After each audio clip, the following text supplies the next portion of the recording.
Itu bukan orang, Mas. Itu setan.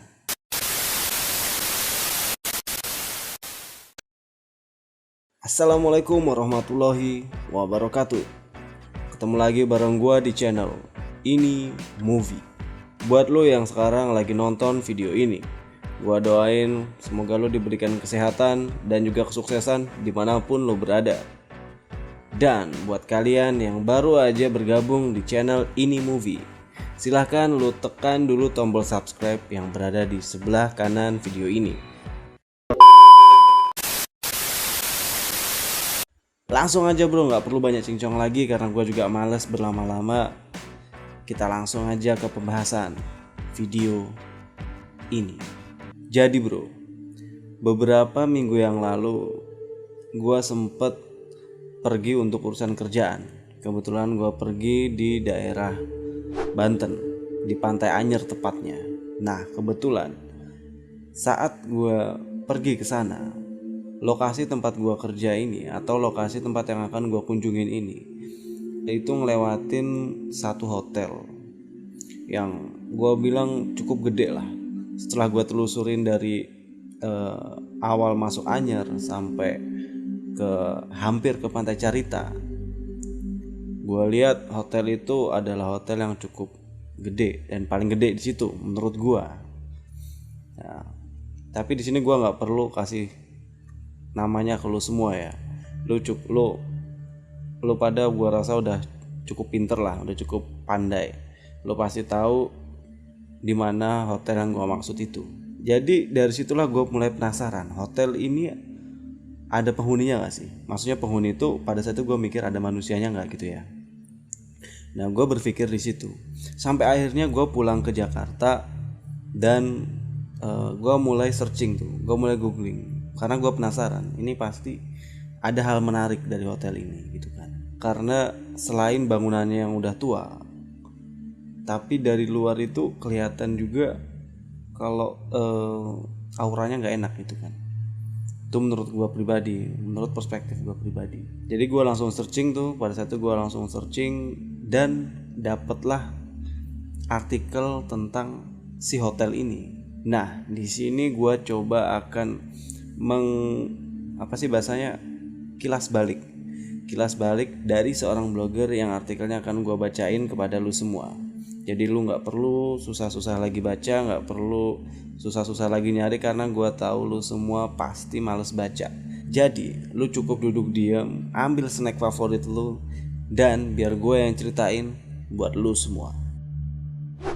Jadi seperti yang udah gue ceritain di atas tadi bro, hotel ini berdiri di daerah Banten, di sepanjang Pantai Anyer tepatnya. Mungkin kalau kalian jalan ke sana itu pasti udah ngelihat ada hotel paling besar di daerah itu. Dan itulah hotel yang gue maksud. Intinya, hotel itu dulunya adalah yang paling mewah di sepanjang Jalan Anyer. Tapi mungkin karena sesuatu dan lain hal, pamor dari hotel tersebut menurun dan menyebabkan saat ini untuk pengunjungnya sendiri itu mengalami penurunan. Dan berakibat suasana hotel tersebut menjadi sedikit agak menyeramkan. Nah, di sini gue akan coba bercerita tentang seseorang yang dia menuliskan pengalamannya di hotel tersebut. Kebetulan si penulis ini dia juga kerja di hotel yang gue maksud tadi. Sebut saja namanya Doni.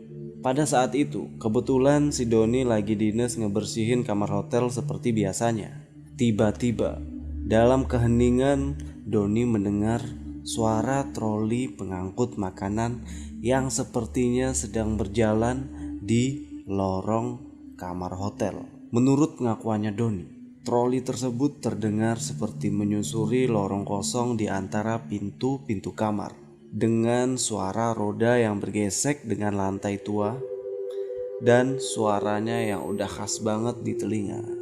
Dan di saat itu, Doni cuma bisa diam mematung, tak bisa berbuat apa-apa. Doni menunggu di sebuah kamar yang lagi dia bersihkan dengan pintu yang terbuka lebar. Jadi kalau ada sesuatu yang terjadi di luar kamar tersebut, pasti akan langsung terlihat sama mata Doni. Dan Di situ Doni bisa ngelihat jelas lorong kosong di depan kamarnya. Awalnya si Doni ini cuma bisa diam. Bukan karena dia takut, tapi dia berpikir karena mungkin yang dorong troli itu teman kerjanya. Karena mereka emang kerja secara berbarengan gitu kan. Jadi menurut dia apa yang harus ditakutin gitu kan. Tapi Doni walaupun begitu juga punya rasa takut yang beralasan bro. Di tower itu, kalau nggak salah namanya Tower Nakuma. Beberapa kali Doni ngelihat troli makanan berjalan menyusuri lorong kamar. Sebenarnya itu hal yang biasa, tapi itu akan jadi menakutkan kalau troli itu jalan menyusuri lorong kosong tanpa ada orang yang mendorongnya. Sudah nyaris jam 10 malam ketika Doni sedang bertugas untuk membereskan kamar-kamar yang baru saja sore tadi ditinggalkan oleh penyewanya. Dari dalam kamar Doni hanya dia memperhatikan lorong, mendengarkan dengan seksama suara troli yang kedengarannya semakin lama semakin mendekat. Tempat di mana kamar Doni berada, trolinya semakin dekat dan terus mendekat. Jantung Doni berdetak sangat cepat saat itu. Sampai akhirnya troli itu muncul di depan pintu. Tapi posisinya masih sebagian. Jadi lu bisa bayangin, lu berdiri di depan sebuah pintu lebar dan lu ngeliat sebuah troli, tapi keadaannya itu baru setengah. Jadi baru moncongan doang yang muncul, ya kan? Nah, gitu keadaannya pada saat itu. Dia baru bisa ngeliat bagian depan dari troli itu. Troli itu muncul dari arah kanan kamar. Jadi dia dari sebelah kanannya Doni. Dari sebelah kanan, kalau dia ngadep ke depan, sebelah kanannya tuh. Dan pada saat itu Doni belum bisa nyimpulkan apakah troli ini jalan sendiri atau ada orang yang ngedorong di belakangnya. Dan troli itu jalan lagi. Tapi ketika baru setengah jalan, troli itu tiba-tiba berhenti tepat di depan pintu kamar di mana Doni berada. Doni memberanikan diri buat manggil si Rahman. Rahman ini adalah salah satu rekan kerjanya si Doni yang pada saat itu sama-sama tugas malam gitu kan, sama-sama dinas malam. Doni berharap dia yang lagi ngedorong troli itu, tapi ternyata gak ada jawaban. Si Doni nahan napas, diam gak bersuara, karena sepertinya bukan Rahman yang sedang di depan kamar. Dan lo bisa bayangin gimana rasanya kalau lo yang ada di kondisi itu. Tiba-tiba troli jalan lagi, perlahan bergerak ke arah kiri. Dan beberapa detik kemudian barulah Doni bisa melihat troli tersebut secara utuh. Dan benar dugaan Doni, troli tersebut berjalan tanpa ada orang yang mendorong di belakangnya. Troli tersebut jalan menyusuri lorong-lorong kamar yang kosong. Jadi bro, hotel tempat Doni ini kerja emang terkenal cukup horor. Banyak cerita seram beredar di luar sana tentang keangkeran dari hotel ini. Banyak orang memiliki pengalaman serem ketika menginap di sini. Terus mereka cerita lagi sama teman-temannya yang lain di luar sana. Jadilah hotel ini semakin terkenal sebagai hotel yang angker. Mungkin begitulah asal mula gimana ceritanya hotel ini bisa menjadi seperti itu. Tapi memang gak bisa dipungkiri kalau hotel ini memang beneran serem. Ditambah lagi struktur dan desain bangunannya yang terbilang udah cukup tua. Tiba-tiba di suatu malam, jam 11 malam, suara Pak Dewo, yang mana Pak Dewo ini adalah supervisornya Doni, terdengar dari HT. Dia nyuruh buat memeriksa salah satu kamar di Tower Sadewi. Oke Pak, meluncur, jawab si Doni nyanggupin perintah atasannya. Doni berpikir keras, apa kira-kira yang terjadi di kamar 416. Jadi pada saat itu masih bukan weekend nih gitu kan. Itu masih di tengah-tengah pekan. Dan pengunjung di hotel tersebut itu masih dikit. Gak penuh seperti di hari-hari weekend. Jadi cuma segelintir kamar yang terisi. Tapi Doni bergegas menuju kamar yang dimaksud oleh Pak Dewo tadi. Dan emang cukup jauh perjalanannya, karena Doni pada saat itu sedang berada di kolam renang yang letaknya jauh dari Tower Sadewi. Lokasi kamarnya berada di lantai 4, hampir di paling ujung. Dan kayaknya itu adalah satu-satunya kamar yang terisi di blok tersebut. Jadi itu segitu luasnya lantai 4, cuma satu kamar itu doang yang terisi. Sesampainya di depan pintu, si Doni langsung ngetok pintu kamar itu. Dan gak lama kemudian pintunya terbuka. Lalu muncul perempuan setengah baya berdiri dengan wajah ketakutan. "Bathtubnya ada darahnya, Mas. Coba tolong diperiksa," kata si ibu itu kepada Doni setelah mempersilahkan dia masuk.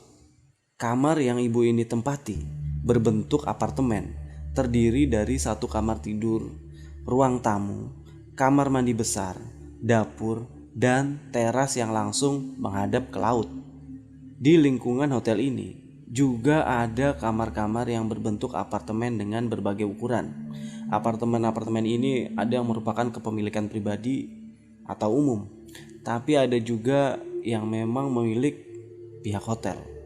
Nah, ibu ini menginap di salah satu kamar berbentuk apartemen, seperti yang sudah dijelaskan tadi barusan. Kembali ke Doni. Doni menjawab, "Coba saya periksa dulu ya, Bu." Sementara si ibu tadi duduk di sofa di depan TV, gak ikut ke kamar mandi. Dari pintu utama, Doni ngelewatin ruang tengah, ngelewatin dapur, terus ke kamar tidur untuk sampai ke kamar mandi. Dan si Doni jalan dengan mantap buat meriksa keadaan kamar mandi tersebut. Dalam prosesnya, ketika hanya tinggal beberapa langkah lagi untuk sampai ke kamar mandi, persis di depan pintu kamar tidur, tiba-tiba langkah Doni melambat. Dari sudut mata si Doni melihat sesuatu di dalam kamar. Secara refleks Doni noleh dong buat mastiin ada apa di sana. Si Doni bisa langsung ngelihat ke dalam karena pintu dalam keadaan terbuka. Ternyata ada satu orang perempuan lagi. Perempuan itu lagi berdiri menghadap TV yang sedang dalam keadaan mati. Menurut si Doni, perempuan itu terlihat lebih muda daripada ibu yang ditemuinya barusan. Perempuan itu berpakaian terusan panjang berwarna gelap. Badannya bergoyang ke kanan dan ke kiri karena ada bayi dalam gendongannya. Dia kayaknya lagi nyoba nidurin bayi tersebut. Bayi yang emang kelihatannya udah tertidur lelap karena gak ada suara sama sekali. Ternyata ibu itu gak sendirian, kata si Doni. Kemudian Doni melanjutkan langkah menuju kamar mandi. Sesampainya di kamar mandi, Doni gak ada melihat keanehan. Dia memeriksa sudut demi sudut kamar mandi tersebut, tapi gak ada sedikit pun darah seperti yang dilaporkan sama ibu tadi. Lantainya bersih dan masih kering. Handuknya pun masih terlipat di rak-rak kamar mandi. Gak ada yang aneh dari kondisi kamar mandi tersebut. Bathtubnya terisi air setengah. Airnya bening dan bersih, sama sekali gak ada darahnya. Tapi si Doni belum menyerah. Doni terus mencari darah yang ibu itu maksud. Setelah selesai memeriksa, Doni pun bergegas keluar dari kamar mandi menuju ruang tengah di mana ibu tadi berada. Dan ketika lewat depan kamar tidur, sekali lagi Doni melirik ke dalamnya. Doni melihat ibu yang menggendong anaknya tadi sudah berpindah posisi. Kali ini dia duduk di pinggir tempat tidur menghadap pintu kamar. Beberapa saat mereka saling bertatapan. Dengan sikap sopan, Doni menunduk dan tersenyum dengan maksud memberikan gestur permisi untuk meninggalkan kamar. Dan ibu itu membalas senyumnya Doni. Kemudian Doni melanjutkan langkah menuju ruangan di tempat ibu pertama tadi berasal. "Sudah saya periksa, Bu. Kamar mandi bersih, sama sekali gak ada darah di bathtub," Airnya bening dan bersih. Ibu silahkan periksa lagi, kata si Doni mencoba menjelaskan hasil dari pemeriksaannya kepada si ibu tadi. Mas, saya tadi itu mau mandi, bermaksud untuk mengisi bathtub sampai penuh. Tapi airnya tiba-tiba berubah menjadi merah darah, pekat dan berbau. Ibu itu menjelaskan bagaimana kondisinya pada saat itu. Iya bu, saya sudah memeriksa semuanya, sudut demi sudut kamar mandi itu. Tapi saya nggak menemukan darah yang seperti ibu maksud. Doni mencoba meyakinkan lagi. Lalu ibu itu berdiri dan berjalan ke kamar mandi, mencoba memastikan bahwa apa yang dikatakan Doni itu benar. Dan gak lama dia kembali dan mengatakan bahwa di kamar mandi ternyata tidak ada apa-apa. Dengan wajah terheran-heran, dia mencoba meyakinkan lagi kepada Doni bahwa kejadian yang sebelumnya dialami itu benar-benar terjadi. Ibu itu kemudian berkata kepada si Doni, "Ya sudah mas, terima kasih. Nanti saya hubungi lagi kalau masih ada masalah," jawab ibu itu kepada Doni. Lalu Doni pun pamit meninggalkan kamar, kembali menuju ruangan tempat dia standby. Tapi sesampainya dia di ruangan, ketika baru beberapa menit duduk hendak beristirahat, tiba-tiba Pak Dewo telepon untuk kembali ke kamar yang tadi lagi, yaitu ke kamar 416. "Don, kamu yakin tadi udah diperiksa bener?" tanya Pak Dewo di ujung telepon. "Bener pak, gak ada darah sama sekali. Kamar mandi bersih, semua sudah saya cek. Sampai lantai kamar mandi pun masih kering," jawab si Doni mencoba meyakinkan kepada supervisornya. Ibu itu barusan komplain lagi, katanya ada darah lagi di bathtubnya. Kali ini dia minta untuk pindah kamar. "Kamu kesana lagi ya, kasih kamar baru aja di lantai 3. Kamu ambil kuncinya di resepsionis, terus antar ibu itu ke kamar barunya." Begitu kata Pak Dewo menjelaskan kepada Doni. "Oke pak, meluncur," jawab Doni mengiyakan. Padahal jelas-jelas tadi kamar mandinya bersih ketika Doni memeriksanya. Tapi ya sudahlah, bagusnya ibu itu memang pindah kamar, kata Doni. Singkatnya, setelah mengambil kunci kamar baru di resepsionis, Doni lalu berjalan menuju kamar 416, di mana ibu itu berada untuk memberikan kunci dan mengantarkannya ke unit kamar yang baru. Sesampainya di kamar 416, Doni minta maaf atas ketidaknyamanan yang dialami oleh ibu itu. "Ada darah lagi mas, mengucur dari keran ketika saya berendam, merah pekat dan berbau. Ini hotel gimana sih mas?" Begitu kata si ibu itu dengan wajah yang hampir menangis. "Sekali lagi kami mohon maaf bu, mari saya antar ibu ke kamar yang baru," jawab si Doni sedikit menenangkan ibu itu. Kemudian mereka keluar kamar, menuju ke kamar yang baru di lantai 3. Ibu itu hanya berjalan sendirian, sementara Doni berjalan di belakangnya dengan membawa 2 tas besar milik si ibu. Tapi, bukankah ada 1 perempuan lagi dan bayinya? Dalam hati Doni bertanya-tanya, di mana mereka? Mungkin mereka sedang ada di luar kamar, pikir si Doni seperti itu.